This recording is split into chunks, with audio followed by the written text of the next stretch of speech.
semua, selamat datang di SMA Negeri 20 Jakarta. Tahun ini, sekolah kami berkesempatan menjadi sekolah di Wiyata. Sekarang, kami akan mengajak kalian berkeliling melihat keseruan kita. Yuk ikuti kita!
Apa sih yang kalian ketahui mengenai tanaman toga itu?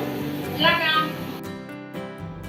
Bank sampah adalah suatu tempat yang digunakan untuk mengumpulkan sampah yang sudah dipilah-pilah. Hasil dari pengumpulan sampah yang sudah dipilah akan disetorkan ke tempat pembuatan kerajinan dari sampah atau ke tempat pengepul sampah. Peduli lingkungan penting dimiliki oleh setiap manusia, mengingat keadaan alam di sekitar kita yang semakin kurang terawat karena kurangnya keinginan manusia untuk menjaga lingkungan sekitar. Sebagai bukti nyata bahwa SMA Negeri 20 Jakarta peduli terhadap lingkungan, salah satu kegiatan yang dilakukan oleh peserta didik SMA Negeri 20 Jakarta adalah pelaksanaan kelompok kerja daur ulang dengan upaya agar barang-barang yang sudah terpakai dapat digunakan kembali dan juga mempunyai nilai yang tinggi. Melalui kegiatan ini, peserta didik diharapkan mampu berperan aktif dalam meminimalisir pembuangan limbah yang menjadi sampah di lingkungan mereka. Banyak masyarakat yang menggunakan energi listrik tanpa memperhatikan dampak-dampaknya. Penggunaan listrik yang sangat berlebihan juga dapat berdampak buruk bagi diri sendiri dan orang lain. Di Indonesia sendiri, kebutuhan energi listrik semakin meningkat karena pertumbuhan teknologi yang sudah sangat canggih. Oleh karena itu, kita harus pintar dalam menggunakan energi listrik yang kita pakai untuk kebutuhan sehari-hari.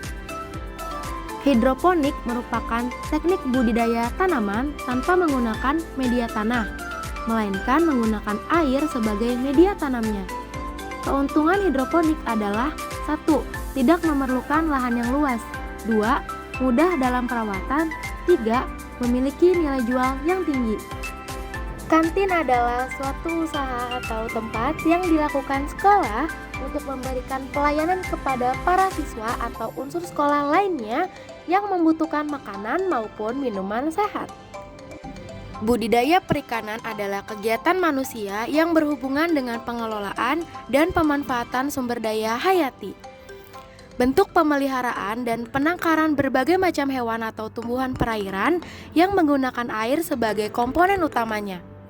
Kegiatan yang kami lakukan yaitu budidaya ikan hias dan ikan air tawar. Tanaman Vernonia elliptica atau yang biasa kita kenal Lee Kuan Yew merupakan tanaman yang berasal dari Burma, Myanmar. Tanaman ini dikenal dengan nama janda merana. Tanaman ini memiliki batang yang panjang dan daun yang ringan dalam jumlah banyak dan cocok untuk taman vertikal karena bentuknya yang panjang dan lebar. Kompos adalah sisa-sisa bahan organik yang telah mengalami pelapukan, bentuknya berubah menjadi seperti tanah, tidak berbau, dan mengandung unsur yang dibutuhkan tanaman. Melakukan kegiatan kebersihan adalah tindakan yang baik dan terpuji, terutama kegiatan kebersihan pada sekolah. Karena di sekolah terdapat banyak aktivitas sehingga kita harus rajin membersihkannya agar tidak menjadi sarang penyakit. Biopori adalah lubang resapan yang dibuat dengan sengaja dengan ukuran tertentu yang telah ditentukan. Lubang tersebut ditutupi sampah organik yang berfungsi sebagai penyerap air ke tanah dan membuat kompos alami. Tanaman obat keluarga atau toga adalah tanaman hasil budidaya rumahan yang berkhasiat sebagai obat. Sebagai negara yang berada di tengah garis khatulistiwa, Indonesia dikenal sebagai negara yang kaya akan sumber daya alamnya. Hal ini membuat Indonesia memiliki berjuta ragam tanaman obat yang berpotensi dikembangkan. Suasana hijau di sekolah ini bukan tanpa usaha yang sedikit. Setiap hari para siswa menanam, menyiram, serta merawat tanaman sesuai kelas masing-masing. Pendidik juga turut mendampingi dan bekerjasama dengan siswa. Semoga kegiatan ini sungguh melatih anak-anak untuk menghidupi nilai cinta terhadap lingkungan sekolah. Penghijauan dan pembersihan sekolah ini akan terus dilakukan demi sekolah hijau, bersih, dan nyaman. Untuk menuju sekolah Adiwiyata. Salam sehat semua. SMA Negeri 20 Jakarta.